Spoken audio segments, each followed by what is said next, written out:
Je me remercie beaucoup de cette opportunité, Monsieur Carlier, le professeur Leboeuf, le professeur Carlier qui a fait cette invitation. Et en effet, elle donne des raisons très importantes de réflexion sur la jurisprudence de la Cour ADH sur les expulsions collectives. Dans l'affaire Claifia, nous avons eu la Cour qui s'est prononcée des fois. La première fois, c'est en chambre. Et cette fois, entre autres, il y avait des problèmes d'autres violations, notamment celle de l'article 5 et celle de l'article 3.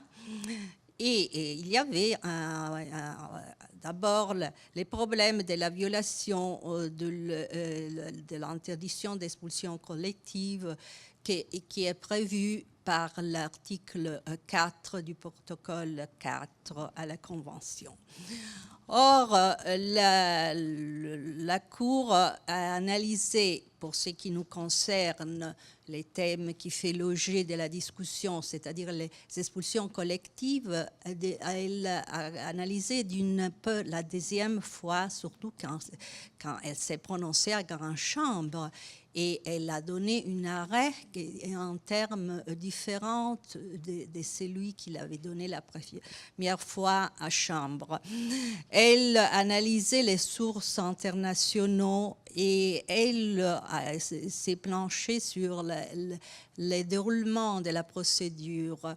Et le fait que le requérant avait eu la possibilité, et bien deux fois, la Cour cela l'a dit même en analysant l'autre problème connexe qui est la violation de l'article 13, l'absence de remèdes. Et on va voir après les problèmes qui ont l'origine de cette possible connexion et cette interaction entre les dispositions de la Convention, notamment l'article 13 et 3 surtout, et l'interdiction d'expulsion collective. La Cour donc a observé que les requérants avaient eu la possibilité des fois de présenter éventuellement une demande d'asile ou de protection internationale et présenter les raisons. Donc, on vient de dire par le professeur Luc Leboeuf que la Cour ne demande pas une vraie interview au moins au sujet de l'examen s'il n'y a pas violation sur les expulsions collectives. En effet, l'affaire a eu cette décision en grande chambre, c'est conclu de cette manière pour ce qui nous concerne. En analysant la situation pratique, comment ça s'est passé, et effectivement, on n'a pas trouvé l'esprit de la violation des expulsions, dans l'interdiction des expulsions collectives, parce que l'interprétation de la Cour, enfin, avait déjà mis en évidence comment l'interdiction des expulsions collectives vise à éviter qu'un groupe, pour le seul fait d'une appartenance ou ethnique, un groupe de provenance, n'importe quoi, dans ce sens, soit sujet à une expulsion ou un refoulement sans ainsi empêchant toute possibilité de faire valoir des bonnes raisons ou la possibilité d'obtenir une sorte de protection internationale. C'est d'ici une liaison, une connexion avec l'article 3 et l'article 13 de la Convention. Pourquoi l'article 3 ? L'article 3, parce qu'il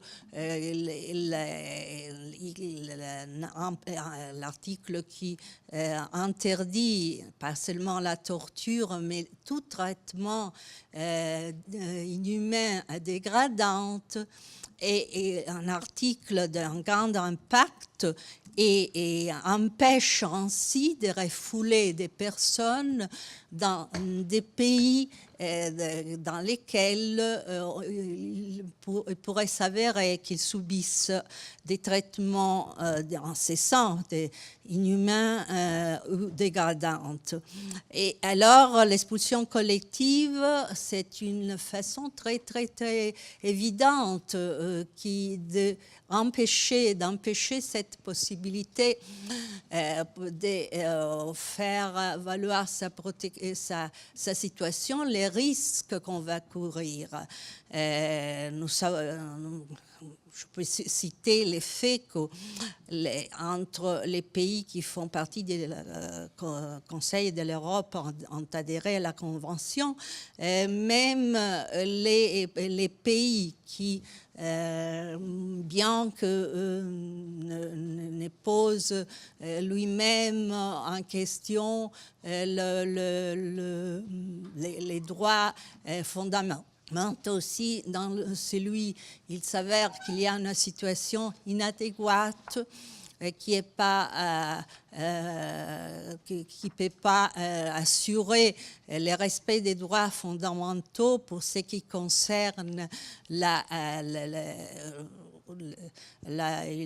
l'accueil de la personne et ses conditions de détention, par exemple. Les mêmes pays et les mêmes responsables de la situation, mais l'autre pays qui doit statuer sur la demande d'expulsion vers l'autre pays qui a des conditions déficitaires est de même responsable. Je cite un exemple pour faire les discours un peu plus clairs. MSS contre la Grèce et la Belgique, où il s'agissait d'une application du règlement de Dublin D, entre la Belgique et la Grèce qui devaient renvoyer les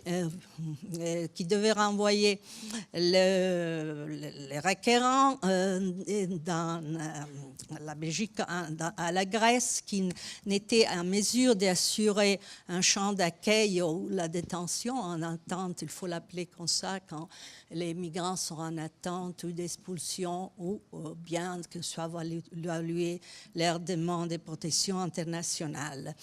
Et de même, ils ont été considérés tous les deux responsables. Donc, pour revenir à notre sujet, la raison des expulsions,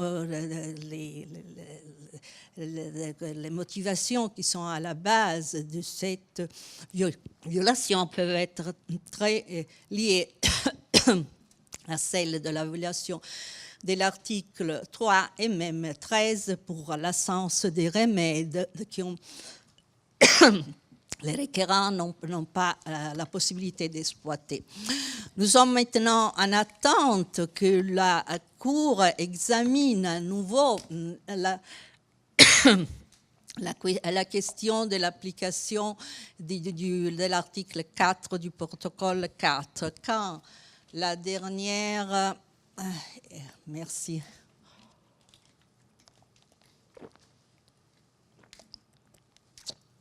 Car les derniers arrêts de la Cour sur l'affaire NT contre Espagne Chambre n'est pas définitif, car comme il a dit le professeur Luc Lebeuf, il avait été présenté une demande de renvoi à la Grande Chambre et cette demande a été accueillie par le comité des 5 juges. Il faut rappeler que le renvoi à la Grande Chambre n'est pas une possibilité automatique, mais il est confié à un collège de 5 juges d'évaluer s'il s'agit d'une affaire grave Et donc, il est opportun pour la sécurité juridique et la cohérence de la jurisprudence de la Cour de le remettre à la décision de la Grande Chambre.